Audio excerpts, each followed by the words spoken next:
نبی کریم علیہ السلام بائی دا وے ایک قضائے حاجت کے لیے ایک باغ میں تشریف لے گئے۔ حضور باغ کے اندر داخل ہوئے ہی تھے، اونٹ بندھا ہوا تھا، تو حضرت ابو درداء رضی اللہ تعالیٰ عنہ کہتے ہیں وہ اونٹ نے حضور کی طرف دیکھا تو اس نے رونا شروع کر دیا۔ اصل میں دکھ پوچھنے والا کو ملے تو پھر ہی رونے کا مزہ آتا ہے، ہر جگہ تو دکھ سنایا بھی نہیں جا سکتا۔ ایسا ملے نا جو دکھ پوچھنے والا ہو، تسلی تشفی دینے والا ہو، جس کے کندھے پہ سر رکھ کے بندہ دیر تک روئے۔ اونٹ رونے لگا تو حضرت ابو درداء رضی اللہ تعالیٰ عنہ فرماتے ہیں نبی کریم علیہ السلام اس کی طرف بڑھے، حضور نے اس کی پشت پر ہاتھ رکھا تو وہ اور زیادہ رونے لگا۔ پھر میرے محبوب نے اپنے کان مبارک اس کے منہ کے قریب کیے تو اس نے کوئی بات کی۔ محبوب نے فرمایا بلاؤ نا اس کے مالک کو کہاں ہے۔ وہ جب آیا تو حضور صلی اللہ علیہ وسلم نے فرمایا کہ تم اسے اس کی ضرورت سے زیادہ اس پر وزن رکھتے ہو، اسے اذیت دیتے ہو، تکلیف پہنچاتے ہو۔ پھر حضور علیہ السلام نے فرمایا اسے کھانا اور پانی وقت پر نہیں دیتے، دھوپ چھاؤں کا خیال نہیں رکھتے۔ اور آخری لفظ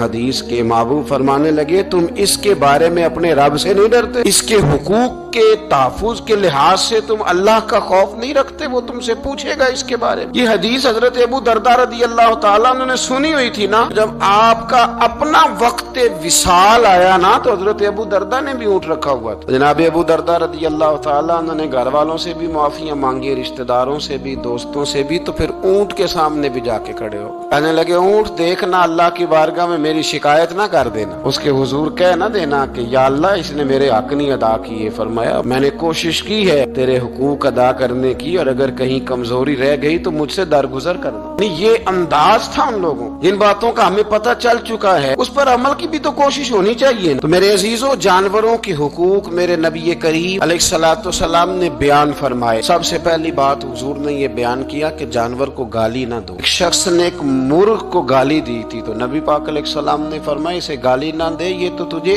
آذان کے لیے بیدار کرتا ہے۔ پتہ نا کچھ نوابزادوں اور شہزادوں کی نیند خراب کرتا ہے مرغا بھی، تو خیر مرغوں نے اذان نہیں پڑھنی چھوڑ دی۔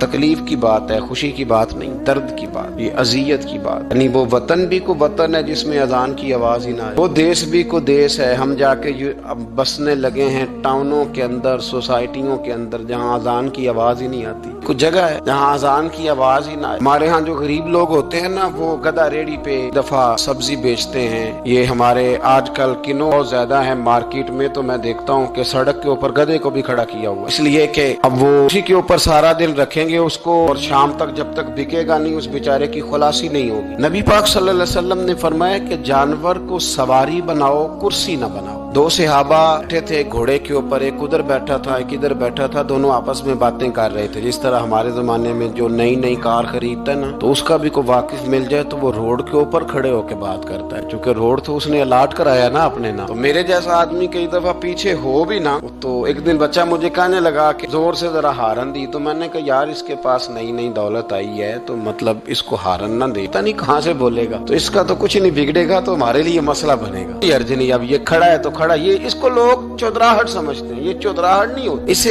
یہ آپ کے کمزور ہونے کی علامت ہے۔ اس طرح چھوٹا آدمی اس طرح کے کام کرتا ہے، بڑے لوگ تو کسی کو تکلیف ہی نہیں دیتے کیونکہ وہ بڑے ہوتے ہیں۔ تو نبی پاک علیہ السلام نے دیکھا دو غلاموں کو، ایک کے گھوڑے کا منہ ادھر ہے دوسرے کا ادھر ہے، تو آپس میں گفت و شنید کر رہے ہیں۔ میرے رسول کریم علیہ السلام نے وہیں تنبیہ فرمائی، حکم دیا، فرمایا سواریوں کو سواریاں بنایا کرو، کرسیاں نہ بنایا کرو، جب تک چلنا ہو اس پر بیٹھو، اور جب بات کرنی ہو تو گھوڑے سے نیچے اترو، پھر بات کرو تو پھر دوبارہ گھوڑے پہ بیٹھو، کہ اس سے اتنا ہی کام لیا جائے جتنا وہ اس کا بوجھ برداشت کر سکے۔ عبداللہ بن مبارک نے نا آئے پہ گھوڑا